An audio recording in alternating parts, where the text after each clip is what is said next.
So these awesome panelists that we have that are going to speak to the work of the author Ann Petry, I would like to start off with our third panelist that will be speaking for today, and just give just a brief bio on his information so that you know who you are actually listening to. For those of you that don't know, I'm not sure who lives in New London County that would not know this person, but nevertheless, we will speak to it.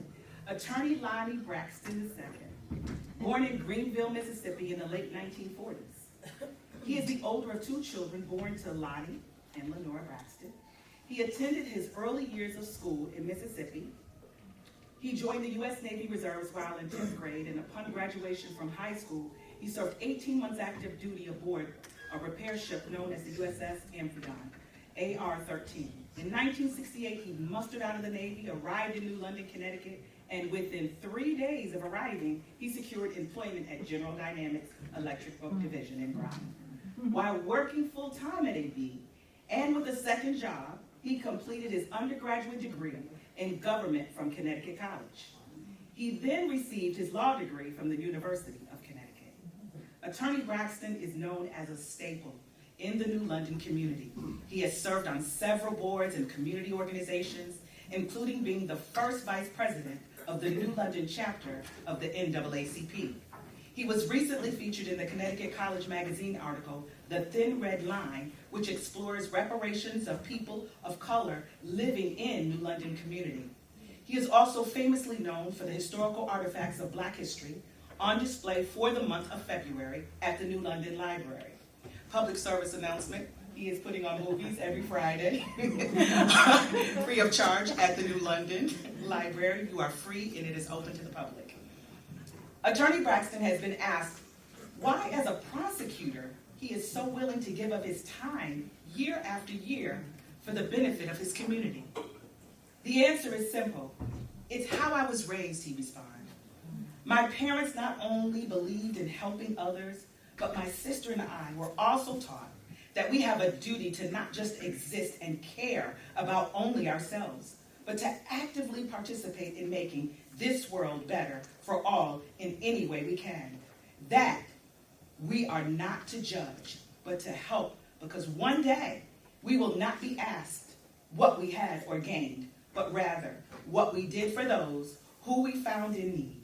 So as I was taught by the example set by my parents, I do what I can, whenever, for whomever I can, with the hope that it will make someone else's burden lighter.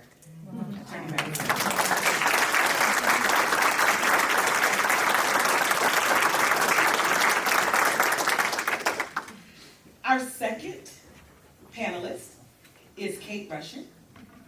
Kate Rushin is the author of the Black Backups and the widely anthologized work, The Bridge Poem. She is widely published, and her work is included in African American poetry, 250 years of struggle. Her contribution to the Witness Stone's Old Line Poetry Project appears in Poetry Magazine.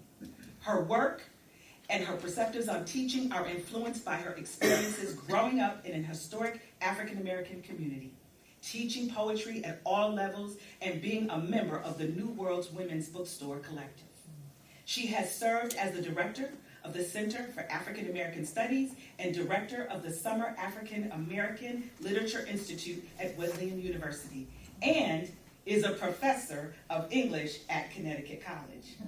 She holds an MFA from Brown University, and she is quoted as stating, words really do matter. Kate Rushin.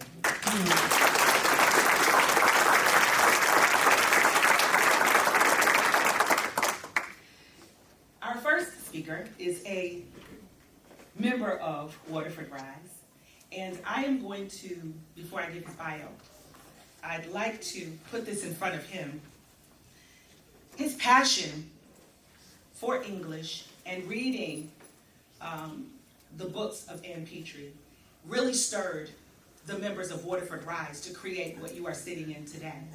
And so for that, I just want to put this in front of you as recognition for your passion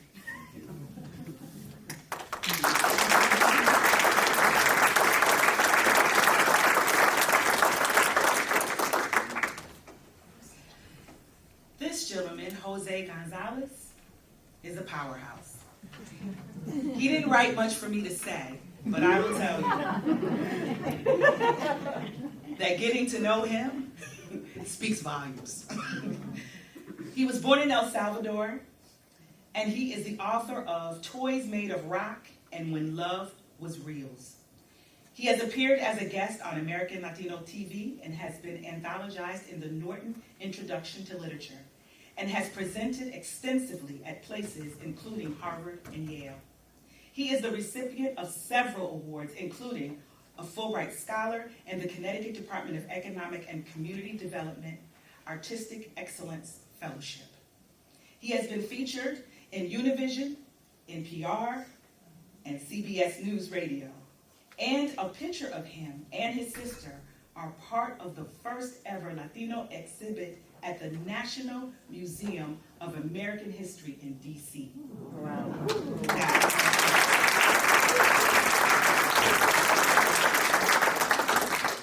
He is a graduate of New London High School. He holds a master's from Brown University and a PhD in English from the University of Rhode Island. He is the editor of LatinoStories.com and is a professor of English at the U.S. Coast Guard Academy. Welcome.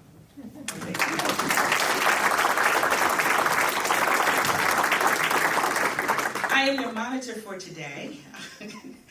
My name is Stephanie Browder, and I do want to say that I will graciously and sweetly remind them of the 15 minutes that they have in order to bring about the story of Ann Petry. Thank you so much, my friend. That was just a beautiful introduction for all of us, and talk about getting us off to a great start.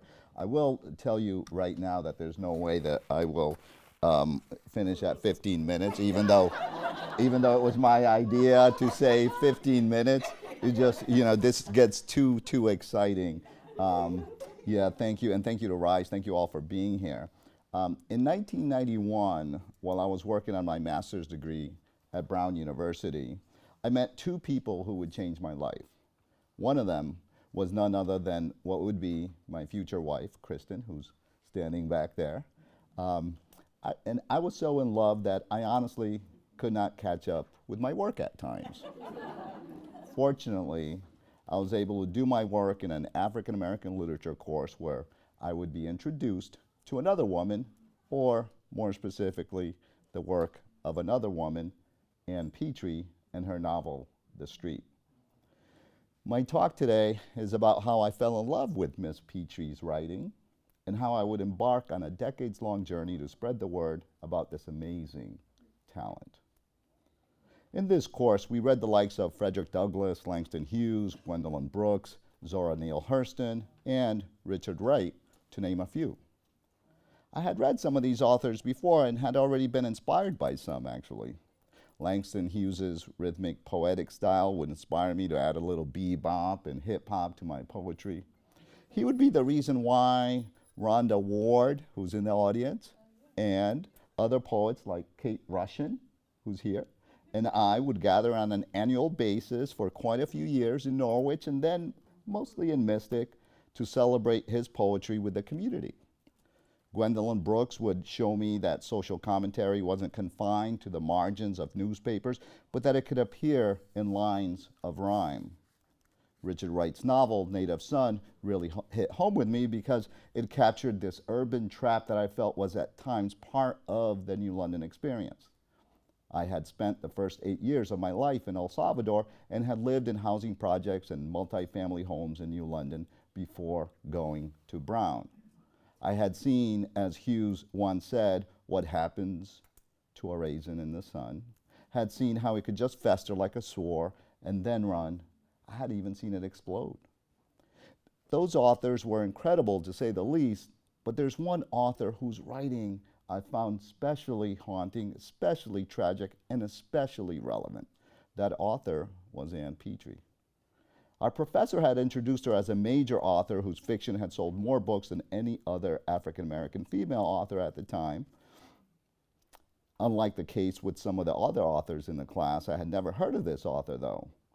So I decided I better do a little bit of research. And I found that She was, indeed, the first African-American female author to sell over 1 million copies of a book. That book, of course, was A Street. And then I found out and was stunned to hear that this famous African-American author was someone who had lived 20 minutes from New London. 20 minutes. Now, growing up in New London, I had heard all about Mark Twain, Harriet Beecher Stowe, and of course, Eugene O'Neill. In fact, before attending Brown, I was interviewed for teaching positions. I had been asked questions about some of these same authors, and I had even taught them. But again, I had never heard of Ann Petry. I mean, she was the first African-American female author to sell over 1 million copies of a book. To get a sense of what that might mean to a 22-year-old young man of color who had grown up in New London, understand that growing up in New London also meant facing the inevitable fact that while our local newspapers and the media were often more than eager to put the names of people of color in police logs and crime stories, and even when we were the victims, they rarely publicized the stories of success having to do with our faces. And as I grew older and older to my current age of 35, wasn't supposed to be that funny, but it's okay. But I love y'all. I discovered that I wasn't alone. Since that time, I've heard the word no over and over again when I've asked people in our area if they know or have read Ann Petry.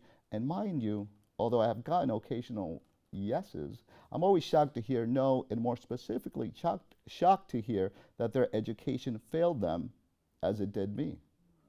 The day that I discovered that Ann Petry was from Old Saybrook, I felt cheated. I felt robbed and, yes, angry that 16 years of education had kept me from her. Today, the purpose of my talk is to convince you that Ann Petry's novel needs to be in the hands of our high school students and other students and white graduates of not only Southeastern Connecticut schools, but also Connecticut schools, perhaps as part of our mandatory Black and Latino studies curriculum, they need to read her work. Thank you. That was about 5 seconds, Stephanie, so when you're timing me, that was yeah.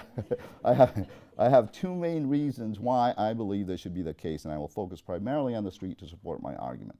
The major reason is simply that Miss Petry's writing is exceptionally beautiful. Its themes, its characters, its style, its words, to name a few, demonstrate an artistry that is undeniably brilliant.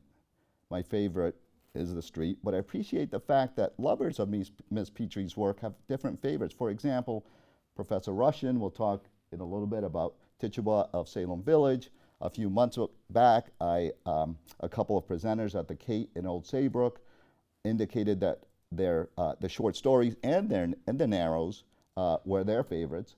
My mother-in-law, a librarian, loves Harriet Tubman, conductor on the Underground Railroad. The second reason why I think Miss Petry's work needs to be embedded in the minds of young ones is because we cannot, on the one hand, elevate two white Connecticut authors, Mark Twain and Harriet Beecher Stowe, for bringing to light issues of race, and in the meantime disregard an author such as Miss Petry, who put a face on the struggles of Black individuals in the U.S. So first, her brilliance as a writer. A case in point is the first page in her novel, where she says, some more there.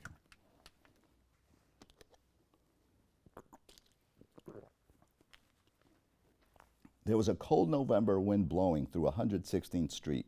It rattled the tops of garbage cans, sucked window shades out through the top of open windows, and set them flapping back against the windows, and it drove most of the people off the street in the block between 7th and 8th Avenues, except for a few hurried pedestrians who bent double in an effort to offer the least possible exposed service to its violent assault. It found every scrap of paper along the street. It did everything it could to discourage the people walking along the street. It found all the dirt and dust and grime on the sidewalk and lifted it up so that the dirt got into their noses, making it difficult to breathe. It's no wonder that in its review of The Street, the New York Times stated, "It's a rare day when a novel based on a social issue exhibits the literary quality of The Street." The Kirkus Review called it exceptional. Newsweek called it a classic of American realism, while NPR called it one of the masterpieces of Black fiction.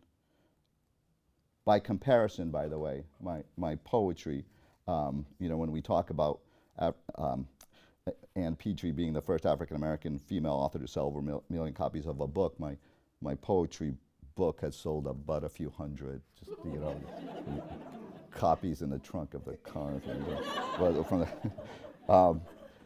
But from the onset, before we even meet the main character, Ludi Johnson, Ms. Petry gives us a vivid sense of what it means to live in Harlem in the 1940s.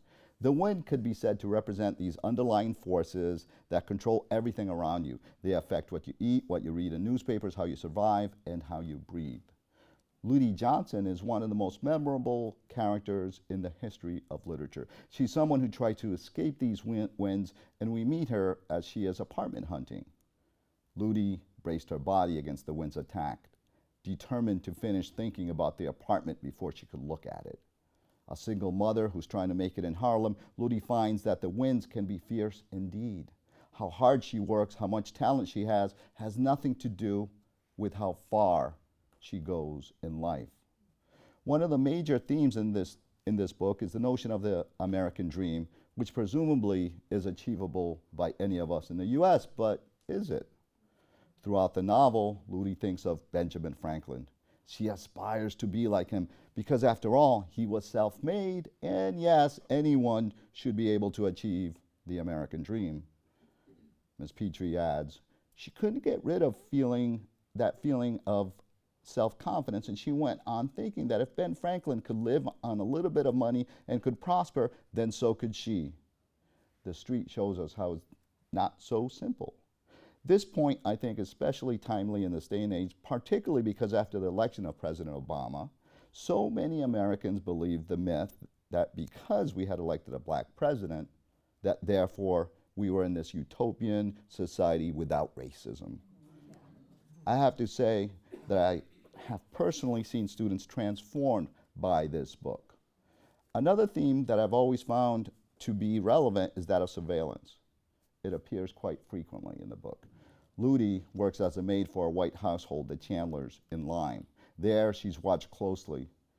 Petry writes, she didn't like Mrs. Chandler's friends much. Whenever she entered a room where they were, they stared at her with a queer, speculative look. Sometimes she caught snatches of their conversation about her. Sure, she's a wonderful cook, but I wouldn't have any good-looking colored wench in my house. Eyes are on her everywhere she goes. And there's this sense of what Du Bois called double consciousness. There's Ludi and the way she views herself, and then there's the racialized Ludi, the one that others view. Back in Harlem, Ludi's watched closely by the superintendent of her building, who at one point goes through her apartment when she's not there. Her neighbor, Mrs. Hedges, who runs a prostitution ring, watches Ludi closely as well. She's one of those neighbors who's always watching. I think we have a few here in Waterford like that. And Ludi is also watched from afar by Mr. Junto, a business owner. The theme of surveillance of African Americans is timely for a number of reasons. For one, when we look at issues of the current police state, we have to remember that slave patrols were created with one mission: to establish a system of terror and to squash slave upbringings with the capacity to pursue, apprehend, and return runaway slaves to their owners. An article in the New Yorker goes further. In 18th century New York, a person held as a slave could not gather in a group of more than 3, could not ride a horse, could not hold a funeral at night, could not be out an hour after sunset without a lantern, and could not sell Indian corn, peaches, or any other fruit in any street or market in the city. In the novel, Ludi is an extension of that system of surveillance that has been used on enslaved people and on free blacks. This novel has a special place in juxtaposing, I think, the history of surveillance in the US, but I should also add that as an aside, I want to take a moment to juxtapose this surveillance with my own local experience. As a New London high school student, for example, I was always drawn to libraries and loved them. I would hang out at the New London Library, where I would serve on the board along with Mr. Braxton one day. And when I learned to drive, I would often check out this library. I will never forget sitting at the parking lot of this library in front of the pond with a book in my hand when a policeman came and asked for my license and registration.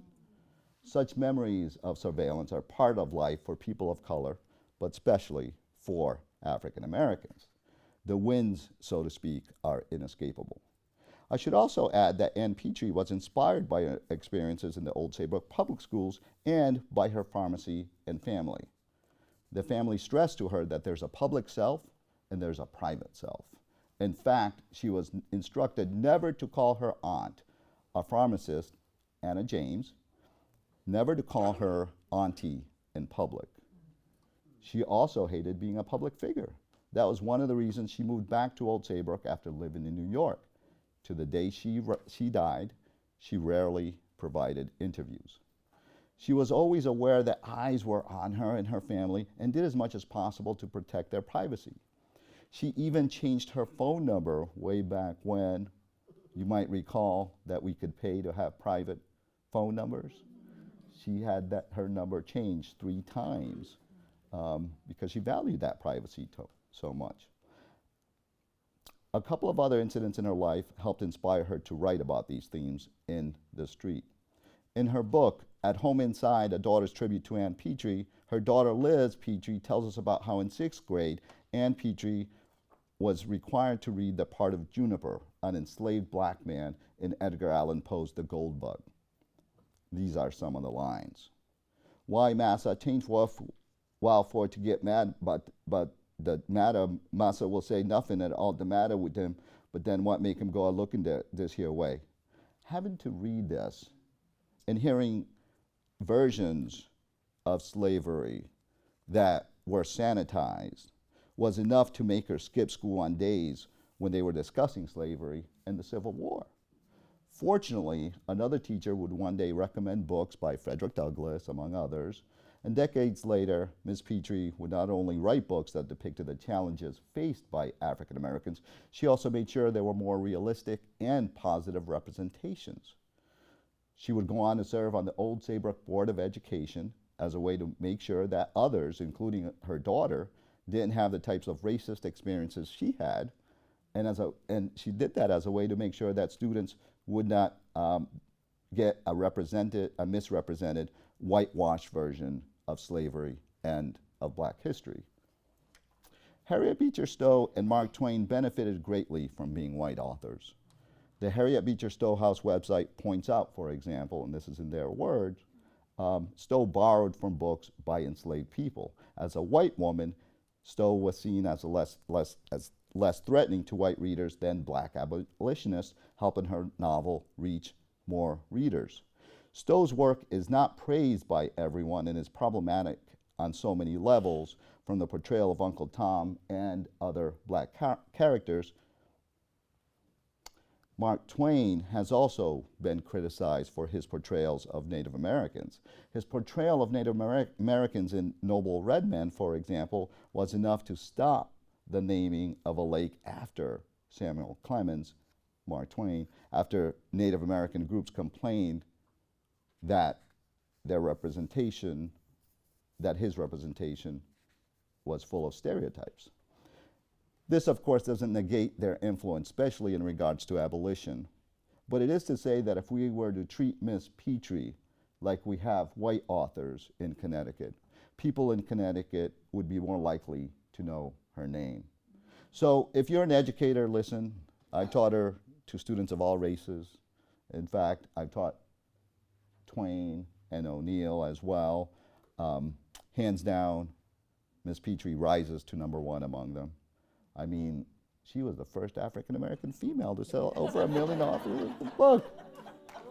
Librarians, I know you know her already, but please make your library complete by having Ann Petry in every section, from children's to fiction to nonfiction. Parents of school-age children and students, don't allow yourselves to be cheated. You deserve to read Petry's work in school. You earned that right. And the rest of you who don't fall in either category, please purchase her books. Please join us in spreading the word. You know, in 2016, the Connecticut Post published an article, Famous Authors of Connecticut. It included Twain and Stowe, but also included the likes of Keith Richards, who lived here when he was like 130 or something. He lived in Connecticut. And he published a memoir, yet it made no mention of any African American authors and no mention of Miss Petry. Putting Miss Petry at the center of our psyche is not about adding her because she is not white. It's about giving her brilliance the overdue attention that it deserves. Throughout her life, she would comment that she did not consider herself a New Englander, despite being born, living in, raising a family in, and dying in Old Saybrook. No doubt, the way that her family and she were treated was a major reason for this. We cannot change the way Ann Petry felt about not identifying as a New Englander. Honestly, who can blame her?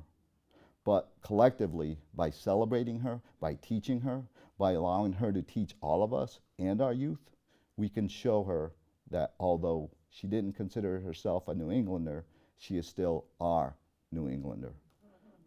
I mean, she was the first African American female author to sell over 1 million copies. Thank you.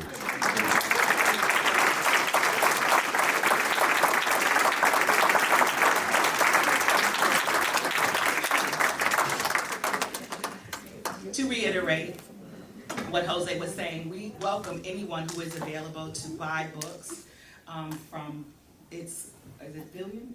Books a million, not billion copies, but not a million copies, but definitely books a million. And so they are presently outside of our door. Please feel free to get the books. If they run out, you can get them online, and he also has cards available as well. And so, without further ado, our second speaker, Kate Rushin.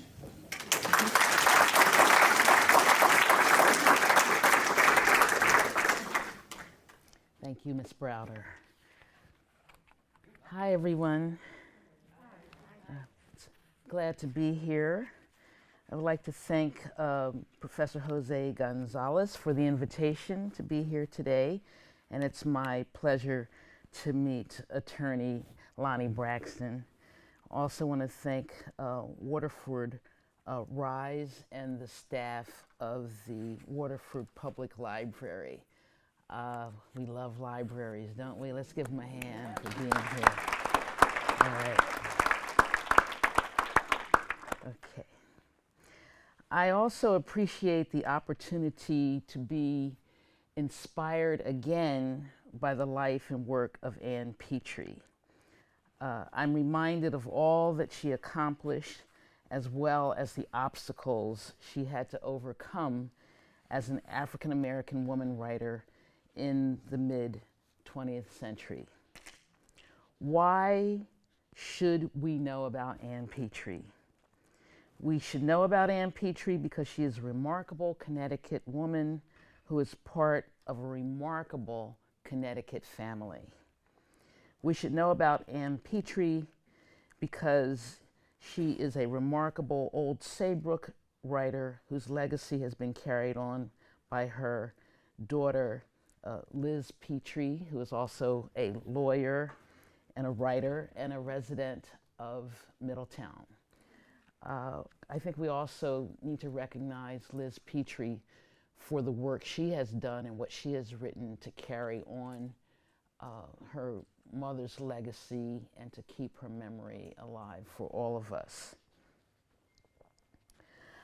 I first had the chance to meet Miss Ann Petry when I was part of a symposium at MIT, the Massachusetts Institute of Technology in Cambridge, Mass. This event took part in the late 80s. Professor Marilyn Richardson, who started the Black Women Writers course at MIT, and Professor Deborah McDowell organized the event to honor 3 writers who brought the perspectives, lives, and voices of African American women to center stage and into the spotlight. And these 3 women were Ann Petry, Dorothy West, and Dorothy Sterling. This celebration took place during the period I call the Black Women Writers Renaissance. This was a time when Alice Walker, Toni Morrison, Maya Angelou, and others were publishing new work to wide acclaim. And also, scholars were reproducing the writings of women of earlier generations, including The Street by Ann Petry and Their Eyes Were Watching God by Zora Neale Hurston. This was a really amazing time. Somewhere in there, Oprah started her book club as well, which increased the interest in books by all writers, but in particular African-American women.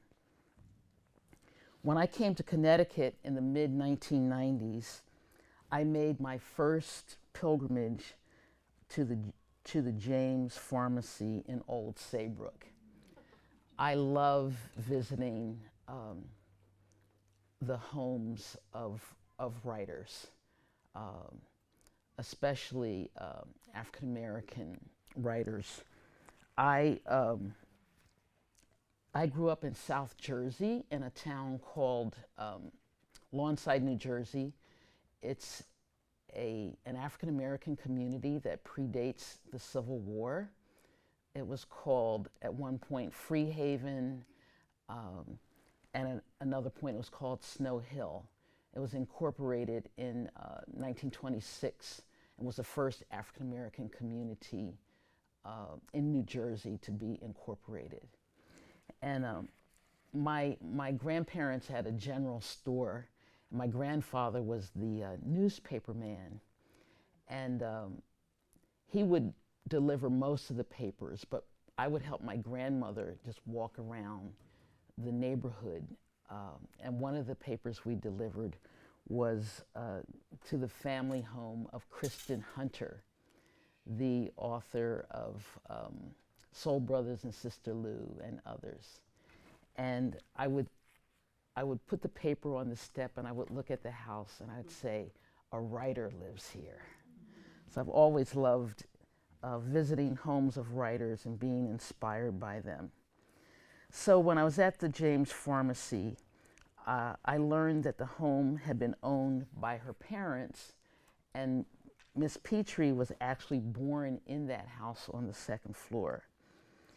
At the time I first visited in the 1990s, there were photos and newspaper clippings documenting Ann Petry and her family, the Lanes and the Jameses, and they were prominently displayed. It was there I learned that Ann Petry's father, Peter Lane, and her aunt, Anna Louise James, were the first African Americans to earn pharmacy degrees in the state of Connecticut. And Miss Petry herself went on to earn a pharmacy degree and actually worked in her family's pharmacy. It was wonderful to be there and see the original cabinets and bottles, to walk the wide, worn floorboards, and to sit on the wrought iron stools at the marble soda fountain counter and eat an ice cream cone where Ann Petry and her family had worked. I look forward to visiting the exhibits on Miss Anna Louise James and Ann Petry at the Old Saybrook Historical Society, which is located right there on Main Street in Old Saybrook. So I wanted to take a few minutes to bring your attention to some of Ann Petry's writing that is called children's writing. She has one children's book called The Drugstore Cat, and I'll set these illustrations out on the book table so you can see them. And it has wonderful illustrations by a very famous illustrator named Suzanne Suba. She published at least 2 editions of The Drugstore Cat, one in 1949, and then it was reissued by the Beacon Press Nightlight series in 1988. And I think this book gives a sense of Miss Petry's sense of humor. In this children's book, Miss Petry tells of the adventures of Buzzy the cat. One chapter is entitled, Buzzy Scratches a Customer. Buzzy tries to lengthen his temper, and Buzzy saves the drugstore. Okay. So it exists in another edition, The Drugstore Cat, with beautiful illustrations on the cover. And as I said, I'll put these out on the table so you can see them. All right. So Miss Petry also wrote a biography of Harriet Tubman, conductor on the Underground Railroad. I think it's important, especially important, that we read about African American history during this time where a government official can declare that the College Board AP course on African American history is of no educational value. So we have to do our own research and encourage others to read about African American history. We also need to understand why there is an ongoing campaign in the United States to put Harriet Tubman's face on US currency. So what I've found over the years is that books that are considered children's books or kids' books or YA books are often dismissed. What I have found is that nothing beats a well-researched, well-written biography or historical fiction that's geared toward young readers. Really, these books are for a general readership, anyone who's interested. I've come across many that are very well written, and they also include photographs and graphs and charts. They'll have timelines, they'll have family trees, and they'll give biographical information on other people who are part of the writer's social circle or people who help them get published. So I really recommend good books geared toward young readers. So the book I want to focus on is Tituba of Salem Village. And I have here one cover, and this is really, it's geared toward, I should say it's marketed to kids or children, but I would say it is a very well-researched, well-written historical novel on this very terrible time in American colonial history, also known as the Salem witch trials. And Tituba was an enslaved young woman who was brought from Barbados and who found herself at the center of the Salem witch trial controversy. And she was actually found guilty and was imprisoned along with some of the other people who were convicted as well. And as we know, tragically, 19 people were actually hung during this time, but Tituba lived. I love this particular cover because the illustration was done by John Wilson, the preeminent artist who was a professor at Boston University. So I want to end by just reading the ending of Tituba.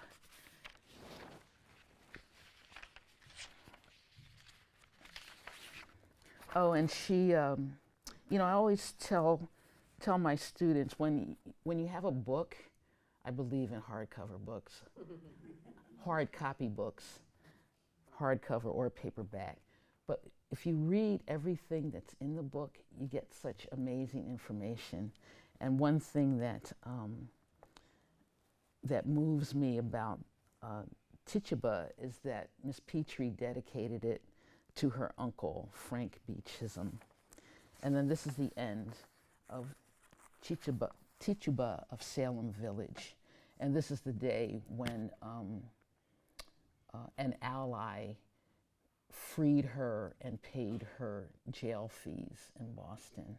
He was a weaver who taught her to weave. Tituba looked down at the worn, dark hands that had cooked and cleaned and gardened and nursed a sick woman. Hands that had been called evil hands. Then she looked up at the tall, stoop-shouldered man who had shown such abundant kindness to her. Her mind, tired with trying to straighten out what had happened to her, kept echoing his words. Good, strong hands. Good hands. I thank you, she said. And we thank Miss Ann Petry. Thank you.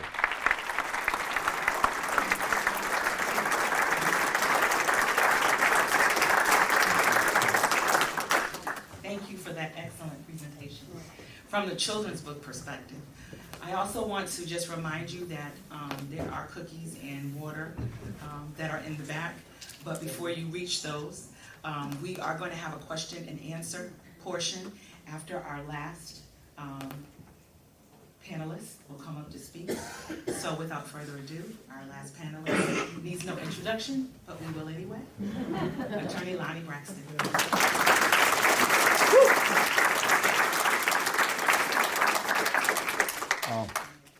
Well, I want to say thanks to everyone, thanks to the library, and this is really an honor because I've been a geek all of my life, and I do not read fiction. I read scientific novels, well, not novels, but journals, and I read a lot of history.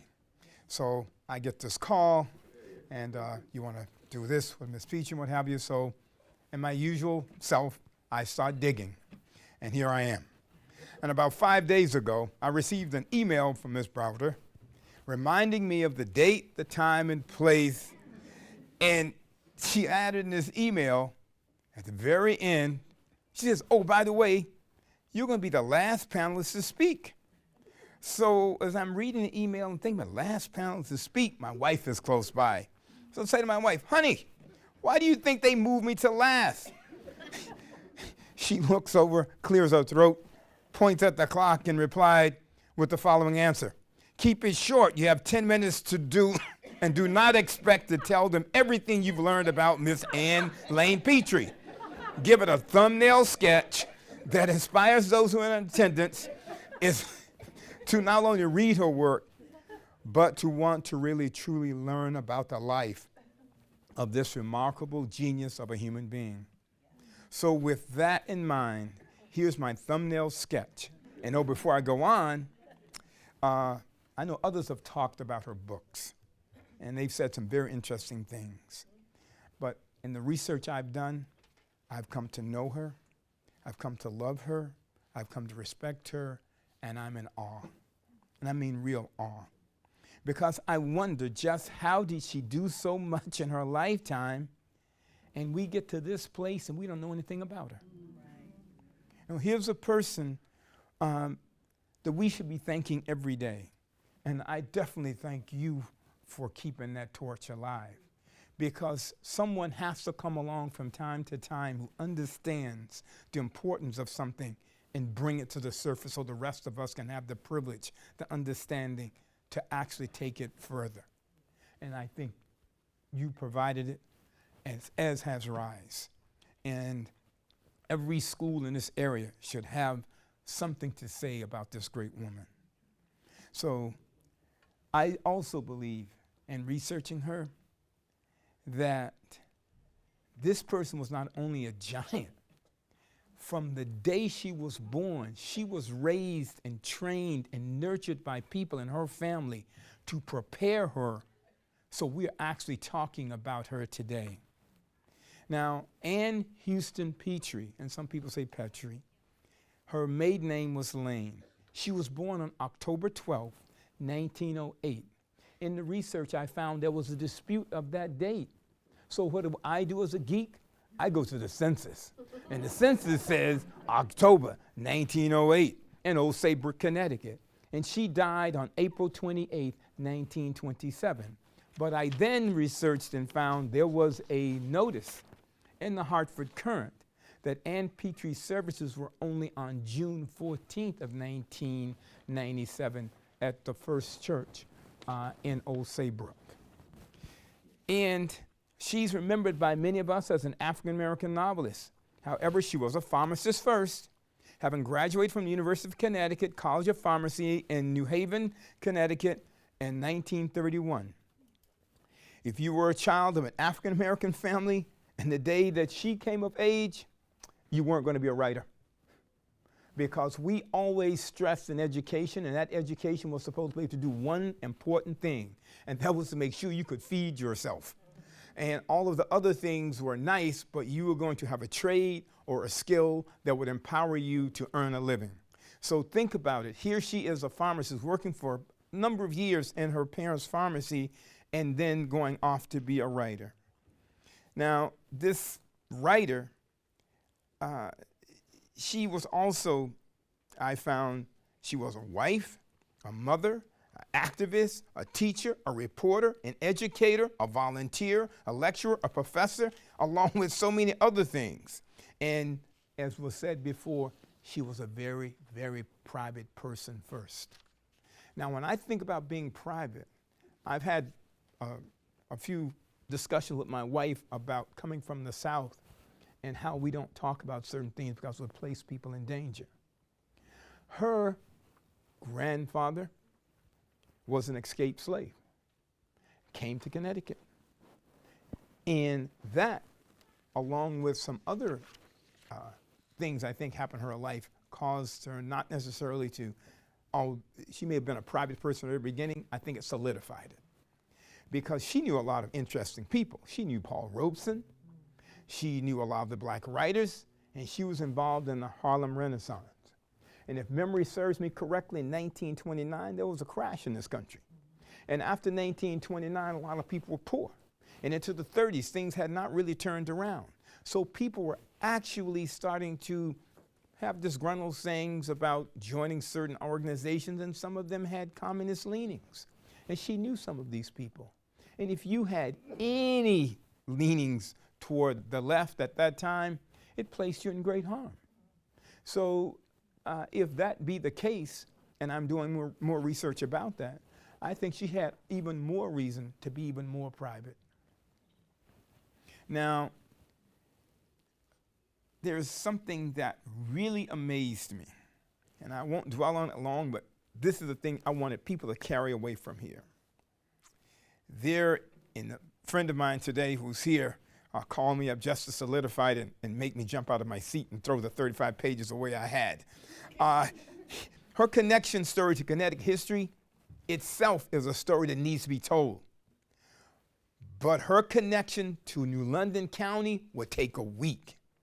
Ann Lane Petry was a caregiver for William Bush Sr., and William Bush Sr. was an organist from this area who was world-renowned, and he was able to play at the 1903-1904 exposition in St. Louis. And it was a water making. I mean, this was a big deal. This is like being at the World's Fair in New York, having a concert. When this man became old, she became one of his caretakers in her early youth. William Bush Sr. was, as I said, the famous organist and music teacher who married Julia Desant the daughter of Antone, who lived at 745 Bank Street in New London. Their son, William Bush Jr., married Helen Lane, the sister of Ann Petry. William Bush Sr. is the grandson of John and Lavinia Ruggles Parkes, the first owner of 73 Bank Street, one of the houses built by Sylvanie Haley and sold to free blacks in the 1840s.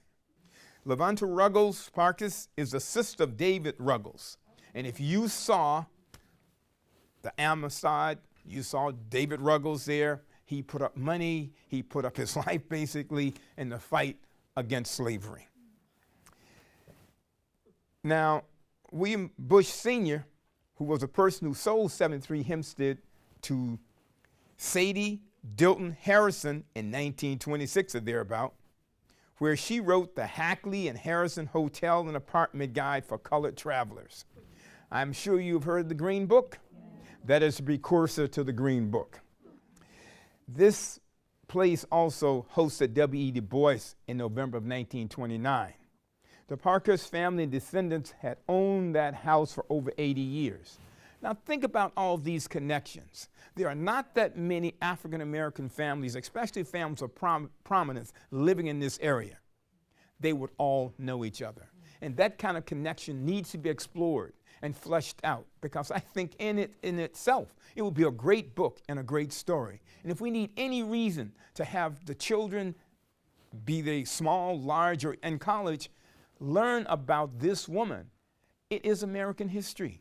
And as has already been spoken about, this is a writer. If we can celebrate a writer, this is a person we should celebrate on high. She was phenomenal.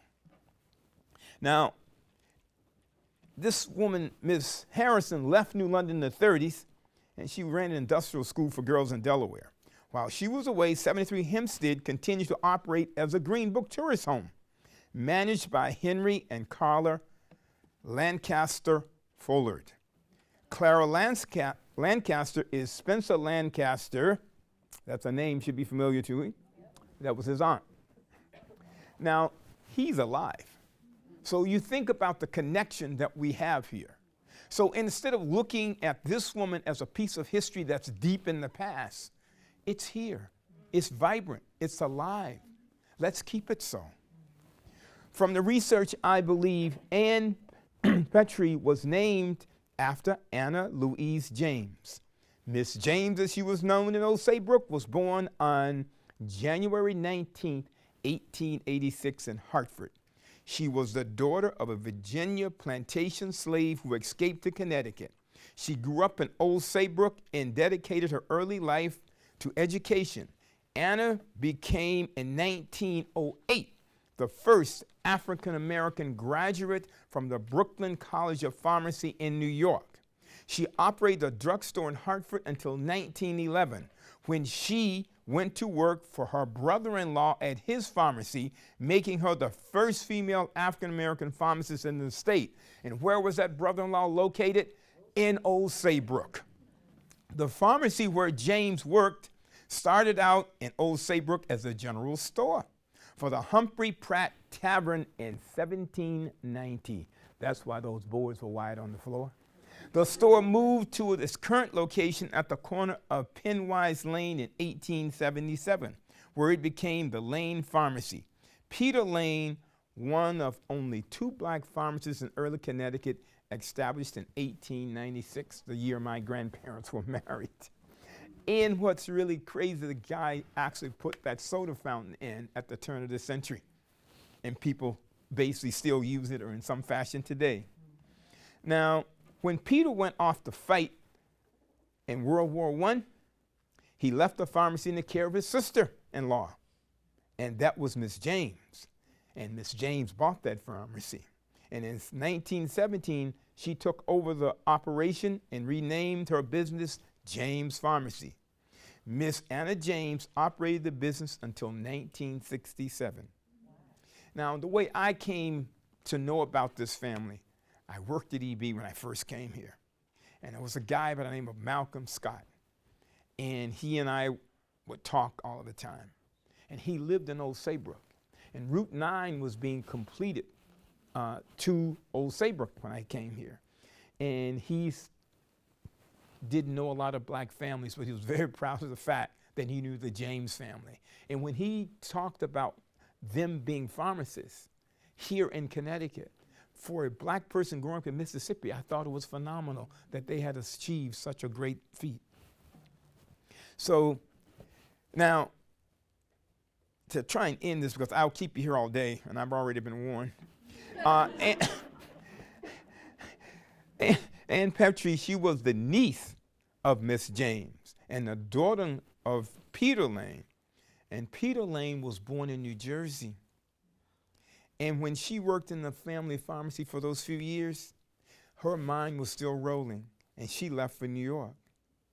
And this wonderful lady, you know, she befriended so many people. She was an associate of so many of the Harlem Renaissance folks. And on February 22nd, 1938, it is said that she married George D. Petry, who was from New Iberia, Louisiana. But the truth of the matter is not so. She had married him 2 years before in Mount Vernon, New York, and had kept it a secret. So they were married twice. And together they had one child that has been spoken about, and that was Elizabeth Petry. And while George was away in serving in World War II is when she started work on the street, and she completed it. Now, if I had my way, I wouldn't be standing here. I would be sitting across from Elizabeth Petry because she wrote a book in 2009. And it was a daughter's tribute to Ann Petry. It is an unbelievable book. And if I can do anything standing here, I ask you to actually read her work and learn of her life. This woman is a giant. And we have just, I think, started to scratch the surface. And before the last fragments and remnants of those who can actually tell us about her are gone, we need to get that information. Because she is certainly, and this is not being light, a Shakespeare of our day. So thank you for listening to me. And on the African American Connecticut, this is her aunt, Miss Jane.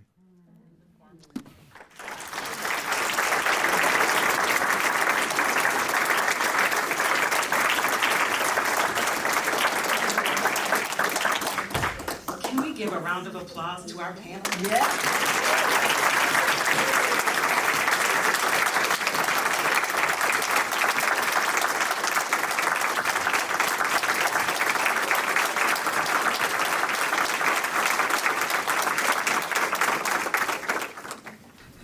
Thank you for making my job so easy.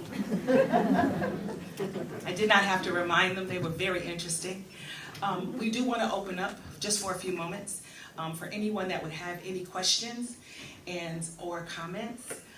That I will be moderating so that you can make sure that you do take in our treats, as well as ask any information that you might have about Waterford RISE. So anyone who would like to be the first person to, awesome.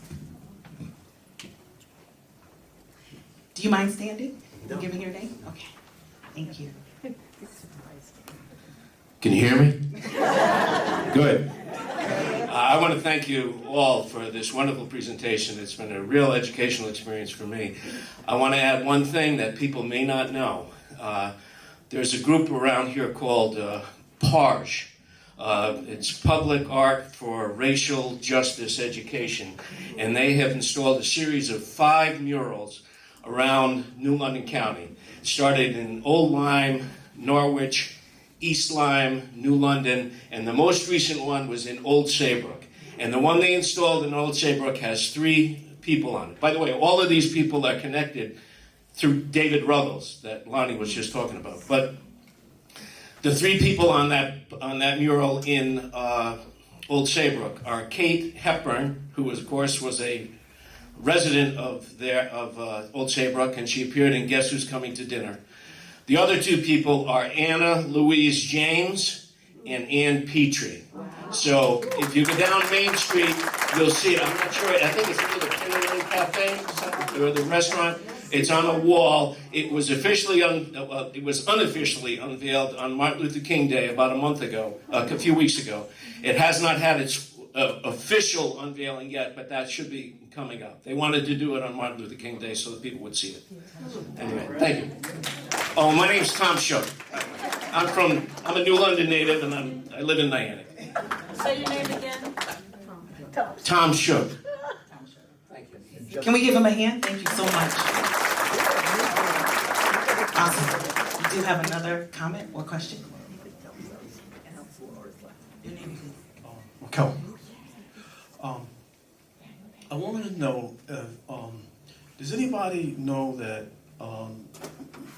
Ms. Petry, did she come off into New London? Because on Bank Street, right across the street from the old Salvation Army, right a little corner, there was a pharmacy called the James Drugstore. It was a different family. Okay, because it always startled me because there was a book called The Living Is Easy by Dorothy West, and one time I met Dorothy West, and she asked me about Miss Petry in New London. So I just wanted to see if there was any connection. Does anybody know that James Drugstore down on Bank Street, it used to be there a long time ago, was connected with Miss Petry? Thank you very much. Thank you so much. I went to school with the James family. It's a different family. It's a totally different family. I went to high school with some of them. Thank you so much. Can I, Your name, please. Oh, thank you. can I add something though? My name, excuse me, I'm sorry. Can you hear me? Yes. Is this mic on? So. Can you turn that mic on? It is on, I don't know. Okay, there we Bring go. it closer. Bring it a little closer? Yeah. I'm gonna eat it in just a second. I will say that the scholarship on Ms. Petry has disregarded her connection to New London. And there, for example, a country place, some people say that it's set in Old Saybrook, and her own daughter has indicated in her book that she thought that scholarship is wrong, that she sees it as more of a combination of New London and Hartford, because it's described partly as somewhat inner city, and then you have the suburbs. It doesn't quite capture Old Saybrook, right? So I think that there's a lot more that can be done in terms of researching that New London connection. I think it's there, and if you read it, you can kind of feel it in the descriptions. I also want to clarify, we do have at least one member of Parge who, I saw her nodding as far as the location of the mural. Yeah, I believe it's along Route 1. It's on the side of Seaside Wines on Main Street. Okay, on the side of Seaside Wines on Main Street. In Old Saybrook, yes.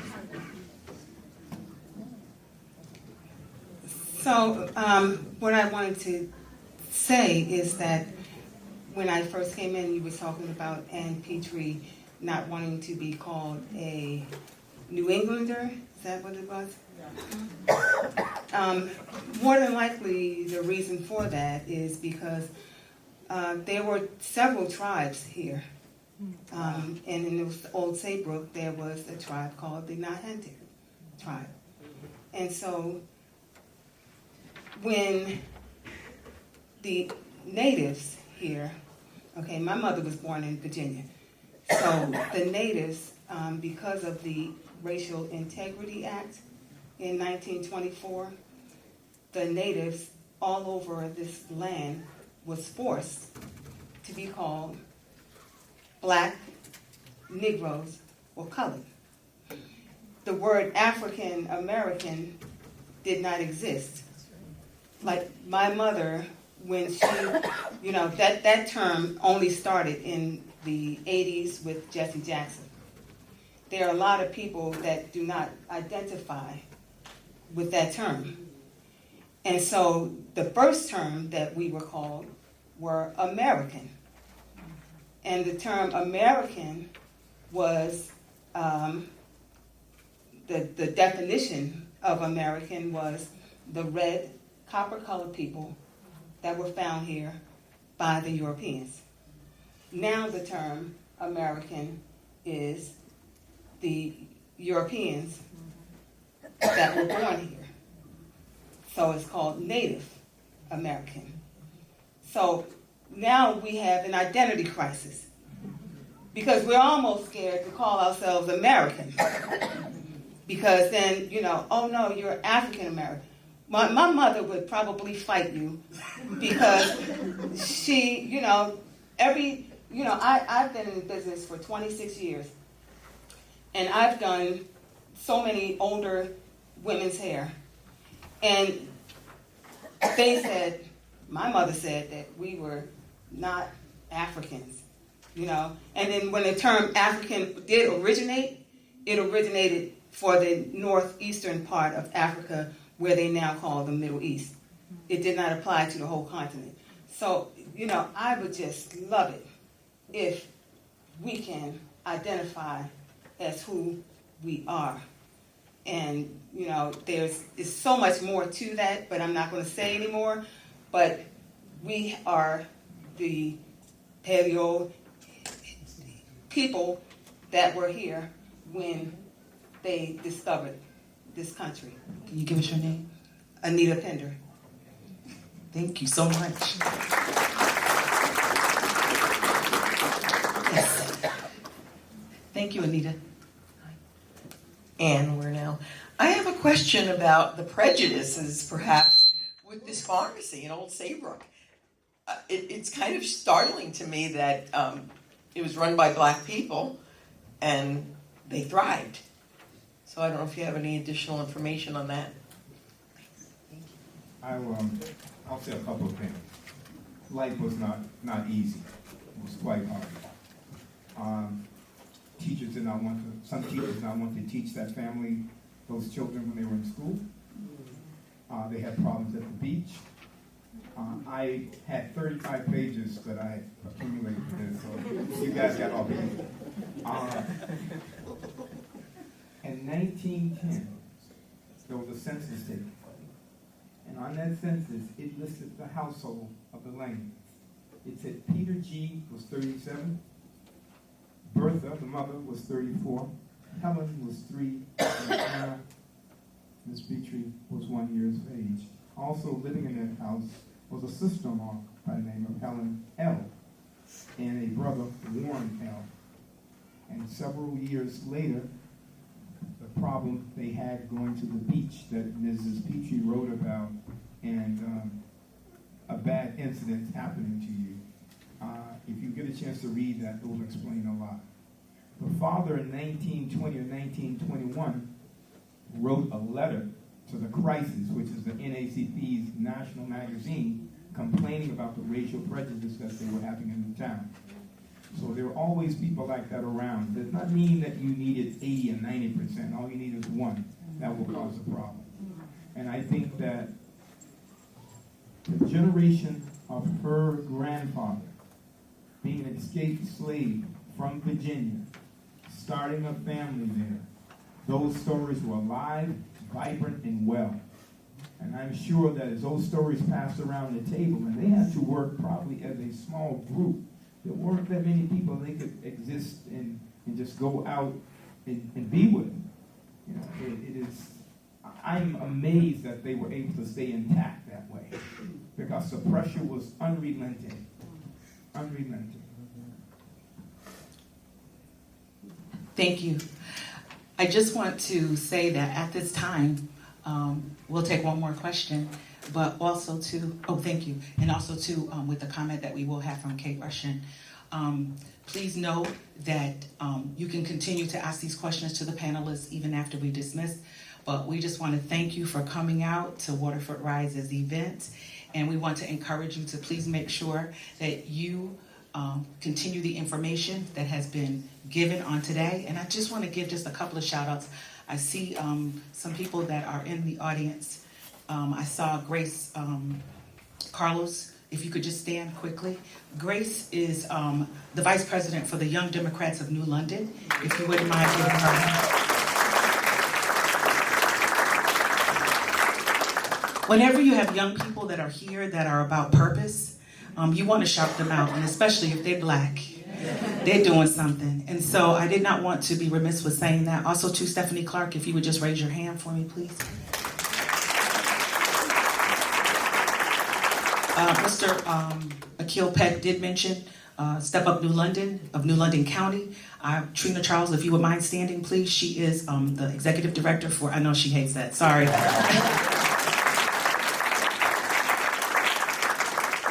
And I mention them because they are not from New London. Waterford and New London are basically on the same, like right across from each other. They are for New London County. And so I want to make sure that I mention them because they are African Americans who are about purpose, who are trying to do something, not just for New London.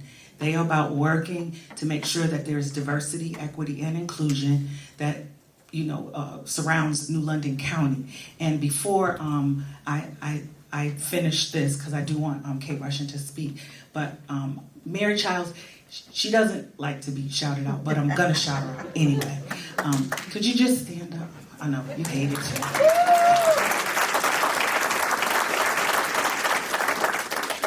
Anyone who has a vision and a passion, I just want to say to you, and I'm not going to belabor it, anyone that has a vision and a passion for something, don't ever be afraid to step forward and make that thing come alive, because as a result of, as you can see, from someone like Mary Childs, who, along with other people that she spoke to, expressed herself, and of course, Jose had no problem expressing himself. We are sitting here today. And so I just want to encourage everyone that, feels as passionate about this as we do, to please don't be silent. And silence doesn't mean that you're not speaking. Silence just means that even if you don't talk about diversity and equity, just make sure you're doing something to push it forward. It can be in your actions. It doesn't always have to be in your words. So we do want to thank you. Kate Rushin, if you don't mind. Can I give you this microphone? All right, I just want to note that Public Broadcasting System, PBS, American Masters, actually has a unit for teaching that features clips about Ann Petry and the American Dream, along with the street. And I want to end with this quote from Miss Petry's obituary, April 29th, 1997, from the Hartford Courant. When I write for adults, I write of the walking wounded. When I write for children, I write about survivors. Wow.